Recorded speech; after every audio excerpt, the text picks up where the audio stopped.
भक्त वृंदों को प्रणाम। सभी भक्तों के हृदय में ईश्वर का दर्शन करते हुए ये दास अनिरुद्ध आप सभी को कोटि कोटि नमन, वंदन, अभिनंदन आप सभी का। जगन्नाथ की पवित्र धरती पर बैठ कर के हम भागवत की अद्भुत कथा को श्रवण करते हुए अपने जीवन को कृतार्थ कर रहे हैं। कथा के विषय में जितना कहा जाए कथा तो कभी पूरी ही नहीं होती। वो कथा जगन्नाथपुरी में बैठ कर के हमें सुनने का सौभाग्य मिला। ये बड़ी कृपा है ठाकुर जी की कि उन्होंने इस योग्य हमें समझा कि हम यहाँ बैठकर उनकी कथा सुन सकें। ये बड़ी कृपा है उनकी हम पर।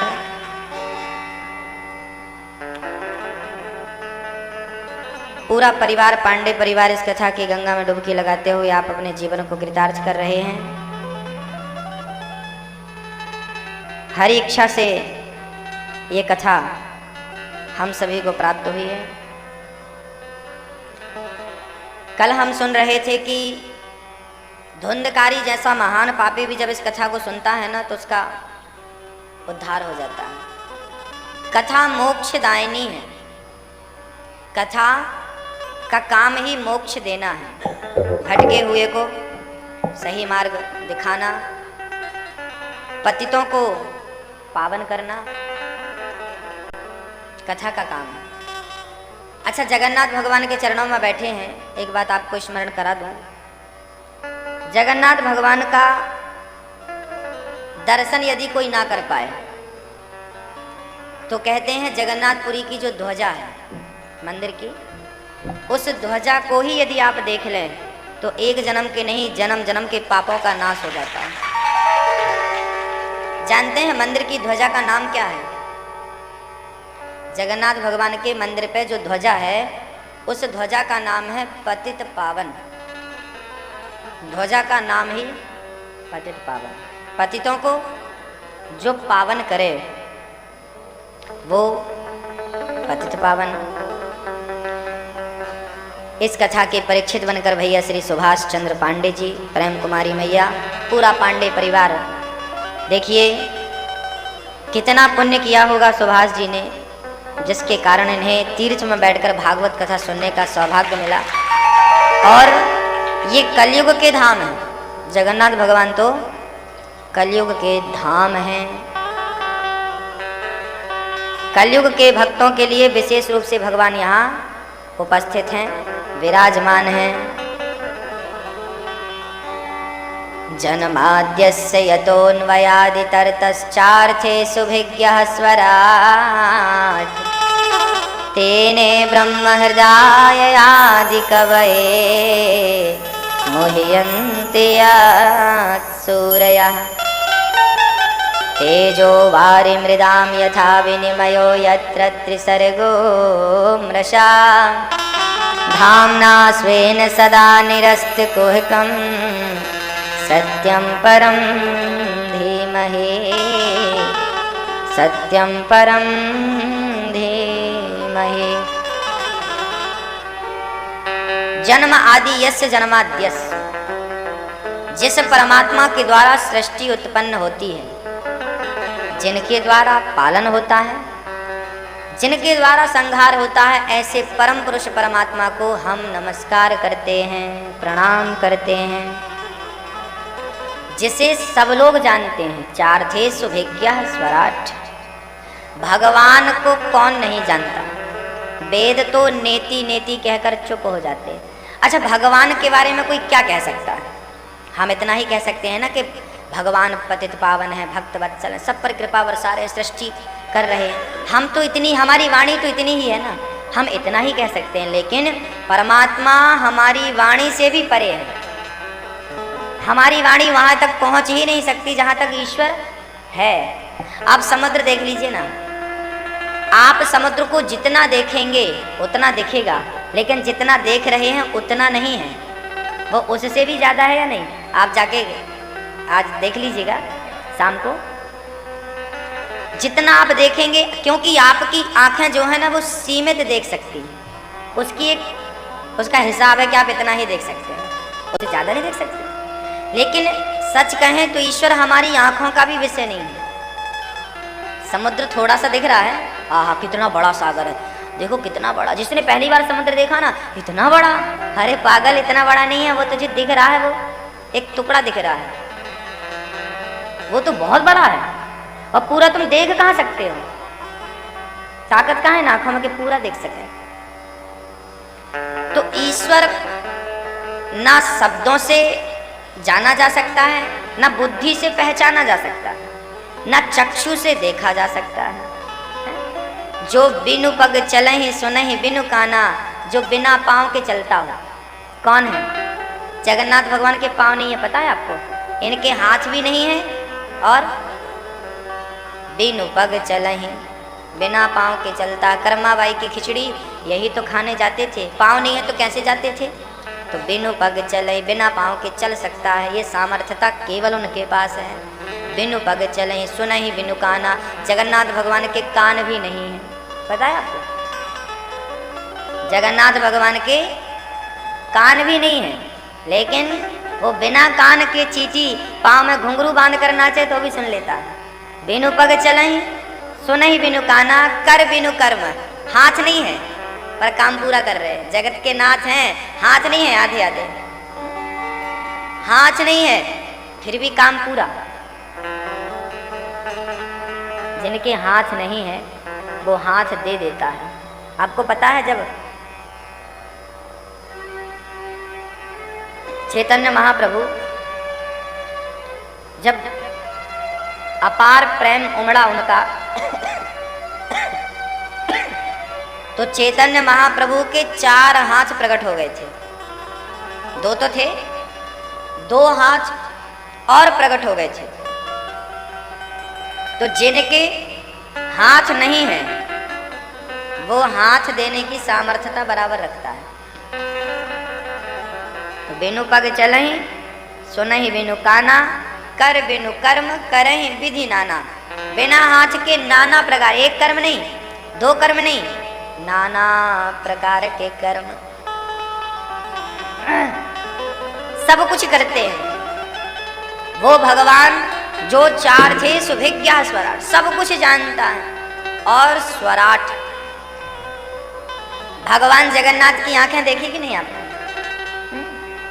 देखी नहीं? कैसी है? कैसी है? मैं जा बता, कितने बड़े? इतना बड़ा, गोल, सफेद राउंड, फिर काला।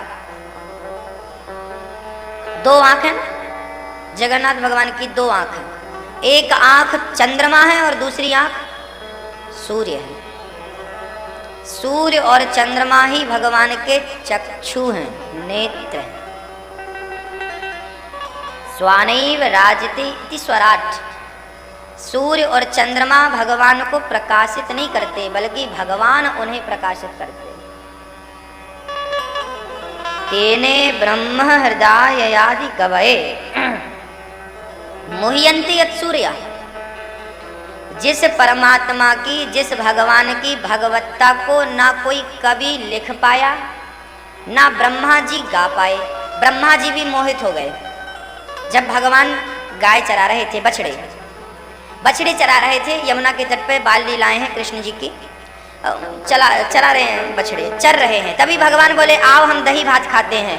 तो भगवान की देखिए कितना बढ़िया वर्णन है। भगवान ने यहाँ पर अचार फंसाया, 5-6 प्रकार के अचारों का उसमें नाम दिया है। तो आम का अचार, आंवले का अचार, कटहल का अचार, और काहे का होता है, वो सारे अचार भगवान ने यहाँ वहाँ फंसाए। और दूसरा हाथ खाली था।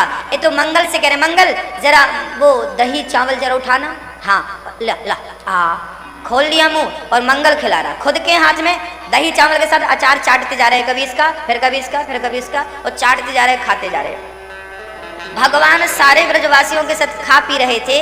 तभी ब्रह्मा को लगा ये कैसा भगवान है, उसी का हाथ का खा लेता है, उसी को फिर ये अचार फिर भगवान मंगल को चटा देते हैं, जरा तू भी चाट दी, कितना बढ़िया, उसे चटा दिया फिर खुद चाट लिया।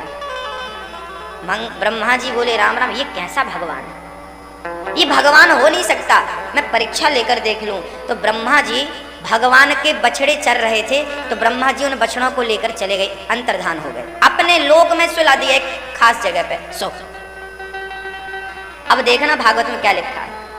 सुखदेव जी कहते हैं राजन सुनो, भगवान ने देखा कि हमारे बछड़े कहीं नजर नहीं आ रहे हैं, तब भगवान ने ब्रजवासियों से कहा तुम लोग बैठो, तुम लोग खाओ, खाना पीना मत छोड़ना, मैं जाकर देखता हूँ। त्रैलोक्य का नाथ जिनके लाखों भक्त अनुयायी थे, वो भगवान ये नहीं कहा कि तुम बछड़े देख कर आओ, मैं बैठा हूँ, नहीं नहीं तुम बैठो मैं आता हूँ। मानो भगवान भक्त का हर काम करना चाहते हैं, कुछ नहीं करने देना चाहते, तुम बैठो, तुम मौज करो, तुम खाओ, हम जाते हैं। ये भागवत जी की चर्चा है। चल पड़े भगवान, और जानते हो क्या हुआ, जब गए तो वहां बछड़े थे ही नहीं, ब्रह्मा जी ले गए, दूर तक निकल गए। तब तक ब्रह्मा जी आए और पूरे ब्रजवासी बैठे थे, तो उन ब्रजवासियों को उठा लिया ब्रह्मा जी ने, और उनको भी ले जाकर बछड़ों के पास सुला दिया अपनी माया से। अब भगवान आए तो ना ब्रजवासी थे ना बछड़े थे, भगवान तो हैरान हो गए, राम राम सब गए कहाँ। तब भगवान समझते देर नहीं लगी कि अच्छा ये ब्रह्मा जी की करतूत है, वो हमें पहचान नहीं पा रहे हैं, क्योंकि हम साधारण लीलाएं कर रहे हैं ना। भाई जगन्नाथपुरी में आप जा रहे हैं दर्शन करने, और कोई फक्कड़ बाबा आपके साथ हो जाए तो आप तो यही समझेंगे ना वो फक्कड़ है, बाद में कोई कहे ना ना ये फक्कड़ नहीं है, अरे ये तो जगन्नाथ भगवान थे, तुम्हारे साथ चल रहे थे, अरे अब तो चले गए, हम तो पहचान नहीं पाए। तो कभी जब साधारण व्यक्ति आपके साथ होता है ना, तो आप उसे साधारण समझ करके इग्नोर कर देते हैं, नहीं नहीं होगा कोई फक्कड़ होगा। ब्रह्मा जी को भी लगा कि ये मक्खन चुराते हैं, मटकी तोड़ते हैं, और ये जूठन खा रहे हैं, उसी अचार को उसको चटा दिया, फिर उसको चटा दिया, फिर खुद चाट लिया लंबी जीभ निकाल के। ये कैसा भगवान, ब्रह्मा जी को समझ में नहीं आया। अब देखो भगवान ने खुद ब्रजवासियों का रूप, जितने ब्रजवासी थे ना उतने रूप में खुद भगवान बन गए, और जितने बछड़े लाए थे, सारी गैयों के अभी जो बछड़े थे ना छोटे छोटे सब लाए थे, और भगवान स्वयं सारे बछड़े बन गए, और आना जाना चालू रहा। किसी को 1 वर्ष बीत गए इस घटना को, किसी को ये पता नहीं लगा कि ये भगवान ही ग्वाल बाल बने हैं। अच्छा उस टाइम सुखदेव जी लिख रहे हैं कि उस टाइम गोपियों के स्तनों से अपने आप दूध की धारा बह रही थी, क्योंकि हर बालक के रूप में कृष्ण थे और वो अपनी माँ का स्तन पान करते थे।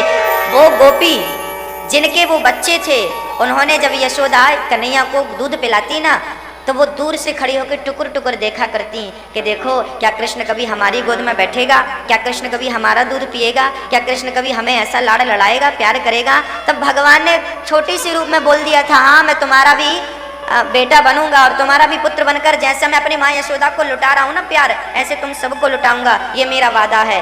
तब गैया माता आई, गाय माता गैया, और वो गाय ने देखा कन्हैया को, अच्छा क्या कन्हैया कभी हमारे बछड़े बनकर हमारा दूध पिएंगे। भगवान ने ठान लिया था कि अब एक बार तो मैं ये सब करके ही दिखाऊंगा। तब भगवान ने भक्तों की मनोकामनाएं पूर्ण करने के लिए स्वयं बछड़े और स्वयं गाय बन गए, और 1 साल तक कोई गोपी यशोदा के घर नहीं गई। क्यों नहीं गई? क्योंकि हर गोपी का लल्ला तो कृष्ण ही है ना। आज बड़ा प्यार उमड़ रहा था, गाय भी पहले रमाती थी, कन्हैया नजर ना आए ना तो गाय रमाती थी उस तरफ मुंह करके, अब कोई गाय रमा नहीं रही है, और सारी गाय के आंचल से दूध गिर रहा था, उनके प्रेम का दूध गिर रहा था। बछड़े बनकर गायों का दूध पी रहे हैं, बच्चे बनकर गोपियों का आनंद बढ़ा रहे हैं, माँ का आनंद बढ़ा रहे हैं।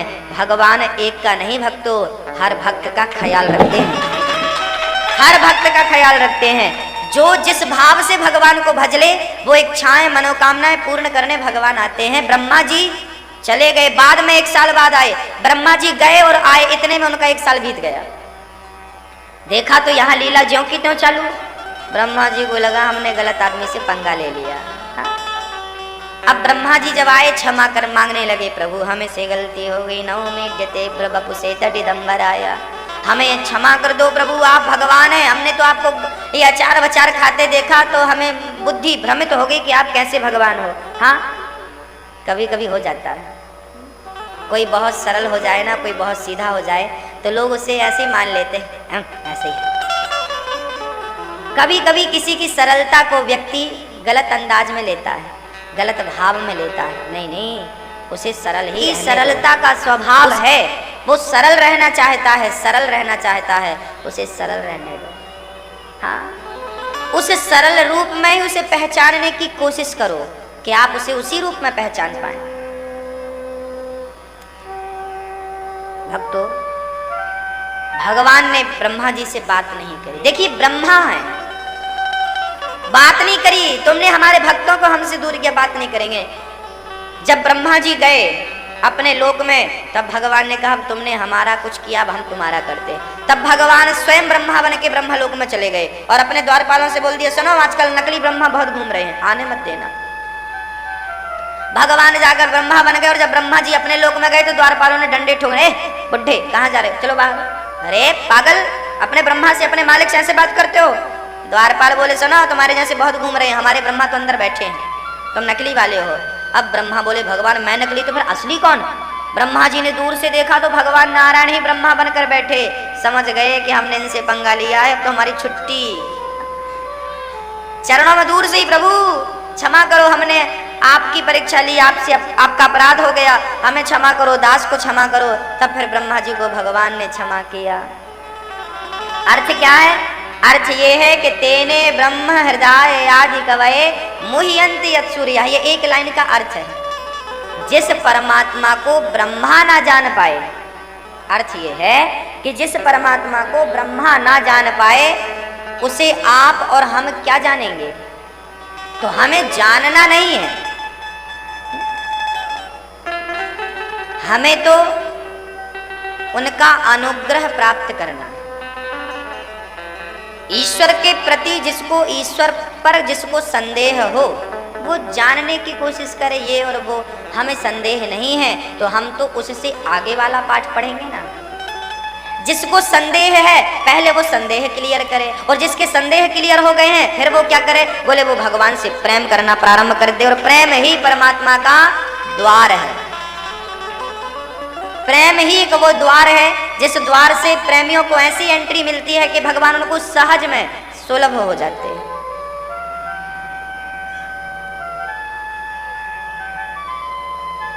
मोह्यन्ते यत्सूर्यः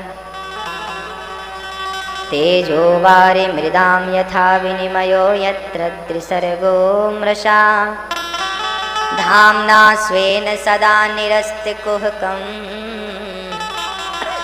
सत्यम परम धीमहि। जो परमात्मा सत्यम परम धीमहि, ईश्वर सत्य है, एक भगवान ही है जो सत्य है। अच्छा, आपने कभी अपने बाप दादों से सुना था कि जगन्नाथ भगवान हैं? सुना था। आपके बाप दादे अब हैं कि नहीं? नहीं है। जगन्नाथ भगवान का गुणगान गाने वाले बाप दादे नहीं रहे, हम भी नहीं रहेंगे, लेकिन जगन्नाथ भगवान ज्यों की त्यों है कि नहीं?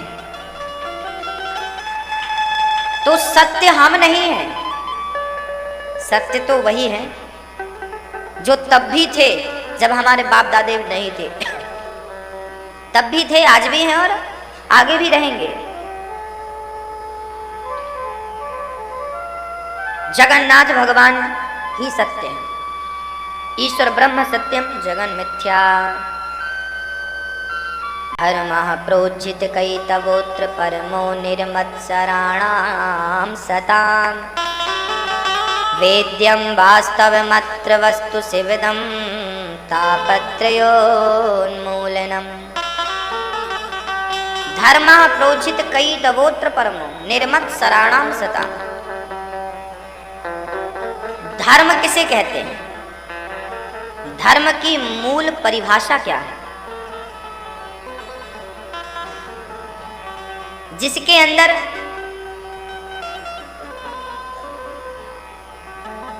कोई विकार ना हो, मत्सरता ना हो, कंपटीशन ना हो,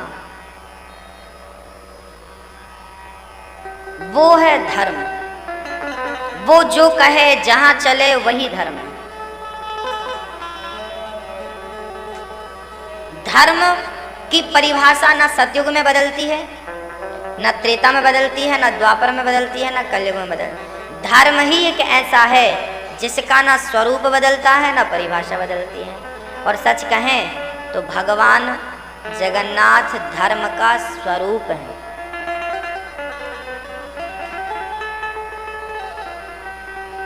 धर्म के स्वरूप हैं भगवान। भागवत पका हुआ फल है, पिबत भागवतम रसमालयम। वेदों का पका हुआ फल है, कान के दाने संभालो और पीते जाओ, पीते जाओ, पीते जाओ, पीते जाओ। दाने संभाल कर प्रेम से, ये रस जो है ना, ये देखना गिर मत जाए, गिरे ना, बस पीते जाओ, पीते जाओ। कहते हैं जो पका हुआ फल होता है ना वो मीठा होता है, और जिस फल में तोता अपनी चोंच मार देता है वो मीठा हो जाता है। बात ये नहीं है कि तोता जिस फल में चोंच मारता है वो मीठा हो जाता है, बात तो ये है कि जो मीठा होता है ऑलरेडी उसी पर चोंच मारता है। तो सुखदेव महाराज ने अपने मुंह से इस धार को निकाल दिया, कथा की गंगा को, तो ये तो सील ठप्पा लग गया कि ये तो मधुर फल था, इसलिए सुखदेव भगवान ने अपना मुंह लगाकर और मधुर कर दिया। सुखदेव जी, सुख मतलब तोता, सुखदेव जी ने इस कथा को प्रथम गाया है परीक्षित के लिए, और उसके बाद ही 7 दिन का प्रचलन चालू हुआ। पहले भागवत 1-1 महीने की होती थी, 2-2 महीने की, और भागवत तो कभी पूरी नहीं होती थी। लेकिन सांसारिक व्यक्ति के पास चूंकि समय कम था और उसे कम समय में काम ज्यादा करने थे, तो उस व्यक्ति को क्या करें। तो फिर सुखदेव जी ने कहा कि अब मैं इसे साप्ताहिक करता हूं। तो 7 दिन की परंपरा भगवान सुखदेव जी से प्रारंभ भई और वही परंपरा आज तक निभती जा रही है। राजा परीक्षित को 7 दिन में मरने का श्राप लगा था, 8वां दिन था नहीं, तो पूरी भागवत को 7 दिन में सुनाना है। तो सुखदेव जी ने जो आंख बंद करी और जो प्रारंभ करी कथा सुनानी भक्तों, राम राम खिल उठा राजा परीक्षित का। 4थे दिन तो सुखदेव जी भगवान की समाधि खुल गई कथा सुनाते सुनाते। अरे राजन, आज 4 दिन हो गए, आप अपनी जगह से हिले तक नहीं, न पानी पिया न भोजन किया। मुझे बड़ा कष्ट हो रहा है कि आप राजा हैं, इतना कष्ट जीवन में कभी आपने उठाया नहीं। एक काम करो, गंगा का मधुर जल पी लो, और ये पके पके फल लगे हैं, जरा जलपान कर लो। सुखदेव भगवान की बातें सुनकर राजा परीक्षित को आंखों में आंसू आ गए। गुरुजी, क्या इस अमृत से, इस जल से भी कोई श्रेष्ठ जल है? क्या इस फल से भी कोई श्रेष्ठ फल है? क्यों ऐसी बात क्यों कर रहे हो परीक्षित? बोले प्रभु, कथा का जल, कथा का फल मुझे इतना आनंद दे रहा है, ना पानी की फिक्र है ना भोजन की चिंता है।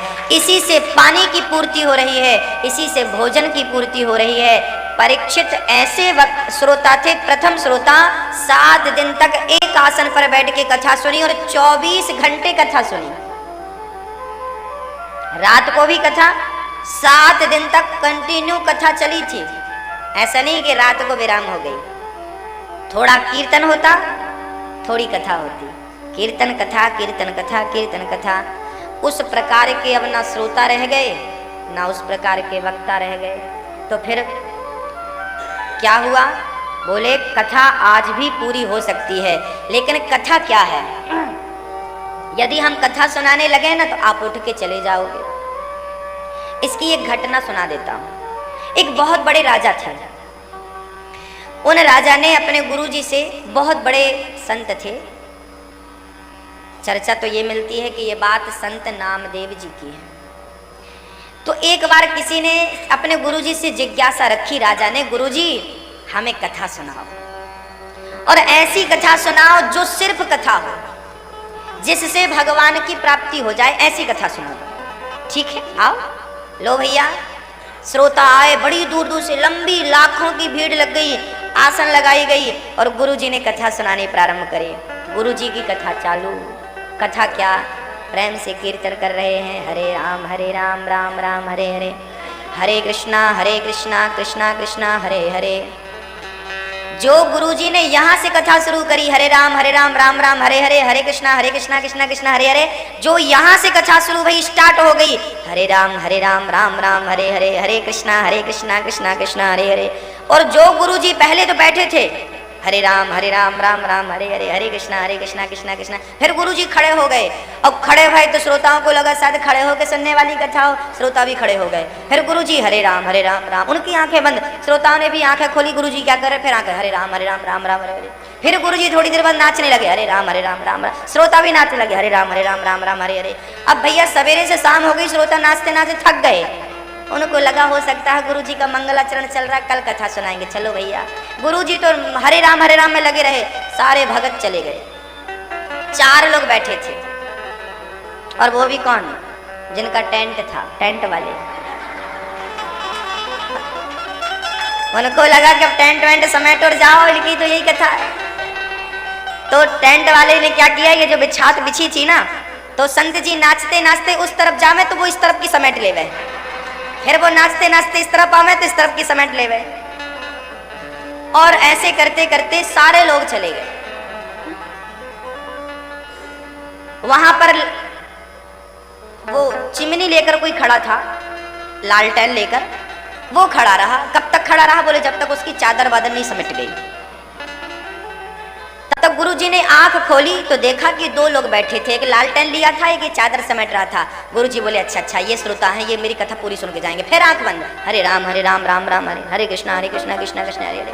और जब वो इतनी मस्ती में डूबे, फिर आंख ही नहीं खुली। जब पूरे श्रोता चले गए, रात के 12 बज गए, सवेरे के 4 बज गए, और सब सवेरे के 4 बज गए, फिर भी संत जी प्रेम से हरे राम राम राम हरे हरे। तब भगवान प्रकट हो गए, भैया हो गई तेरी कथा, आ गया मैं।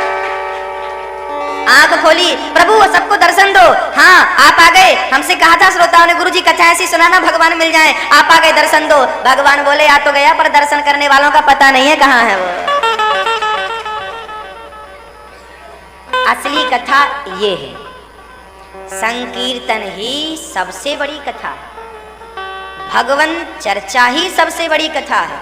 भगवत चर्चा, भगवत संकीर्तन, भगवत नाम, इस 3 के अतिरिक्त भाई मैं नहीं जानता कुछ। उनकी जितनी कथाएं सुन सको, और कथाएं क्यों सुनाइए। देखिए काम तो केवल कीर्तन से हो जाएगा, कीर्तन से गोविंद तुम्हारे सामने आकर खड़ा हो जाएगा। फिर कथाएं क्यों होती हैं, कथाएं केवल इसलिए होती हैं कि तुम कथा सुनो तो भगवान से प्रेम होगा। क्योंकि कथा से ही पता चलता है ना कि पूतना जहर भरकर आई और भगवान ने उसे भी तार दिया। उसका स्वभाव, भगवान का प्रभाव और भगवान का स्वभाव, इन दोनों का परिचय केवल भगवान की कथा से हो सकता है। कंस को मारने वाला कोई नहीं था, रावण को मारने वाला कोई नहीं था, राम ने मारा और कृष्ण ने मारा, एक को राम ने एक को रावण ने। तो ये तो राम और कृष्ण का प्रभाव था। रावण जैसो हो राम जी तो बड़े प्रभावशाली भाई साहब। हाँ अभी मोदी जी पाकिस्तान को उड़वा दें तो हमारी और आस्था बढ़ जाएगी ना मोदी जी के प्रति। वाह यार बड़ा अच्छा आदमी है, पूरा पाकिस्तान साफ हो गया। ऐसे ही रावण था, अब रावण को राम जी ने साफ कर दिया तो बड़ा प्रभाव, ओ हो राम जी का बड़ा प्रभाव। तो बड़े बड़े दिग्गज, बड़े बड़े जो राजा महाराजा थे वो भी नतमस्तक हो गए। तो ये राम का प्रभाव था।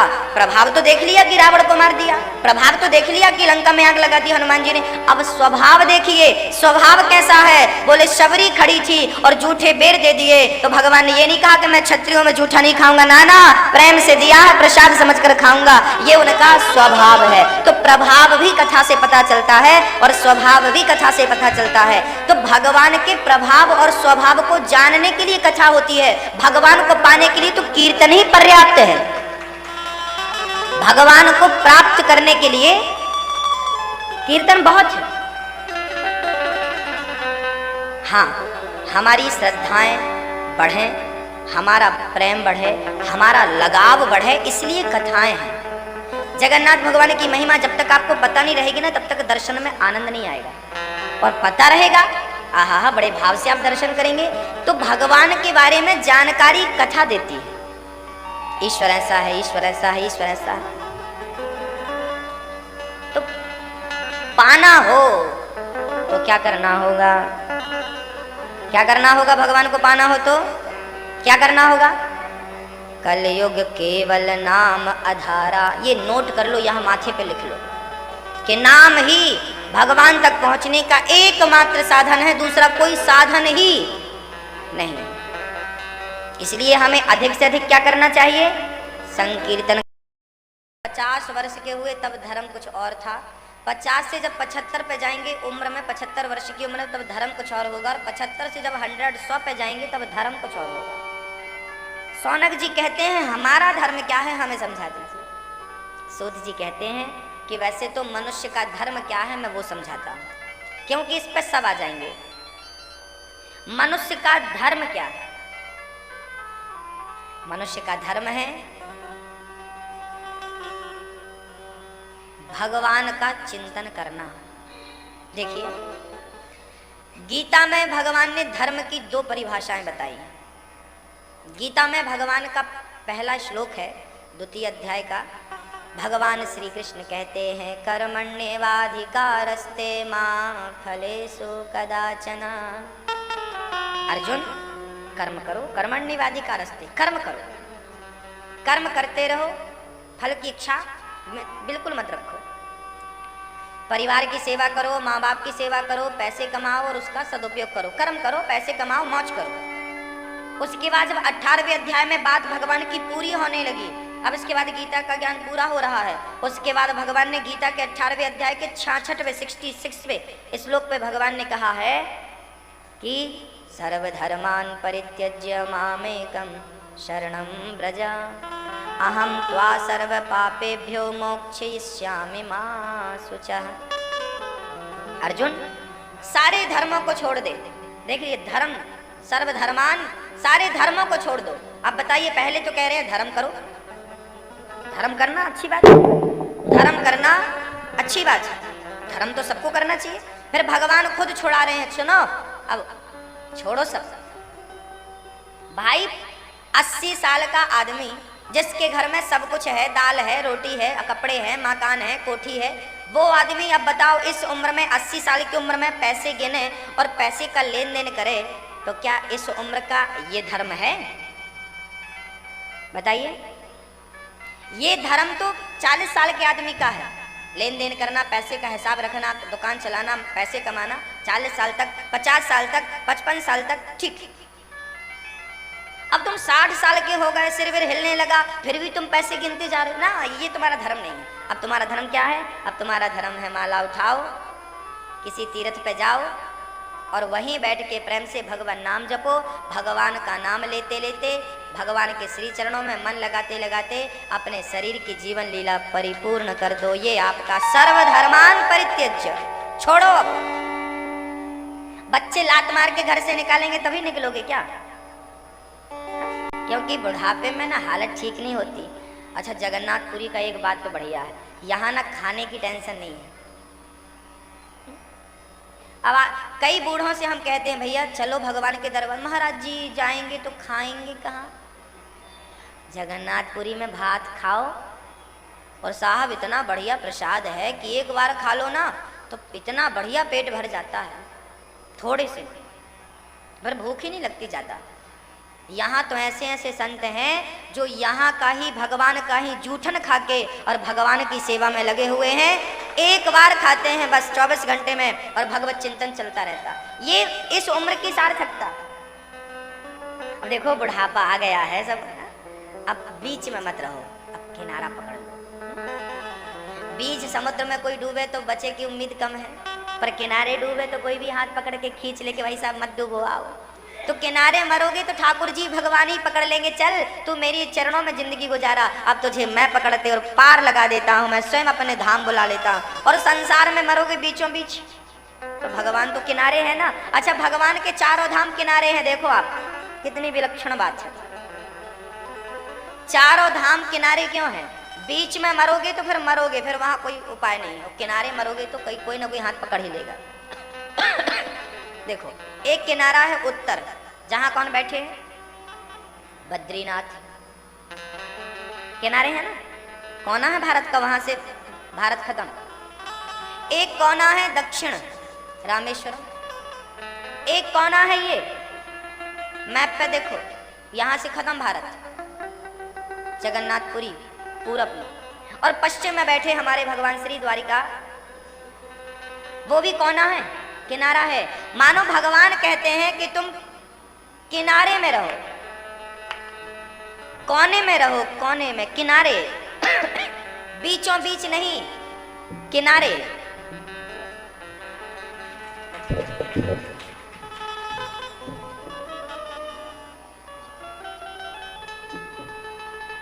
कोने में रहो, किनारा, किनारा पकड़ लो। बीचों बीच मरोगे तो डूबोगे, किनारे में जाओगे पार हो जाओगे। बोलो राधे राधे। तो मनुष्य का धर्म क्या है? बोले मनुष्य का धर्म है सवई पुंसाम परो धर्मो यतो भक्ति रधोक्षजे।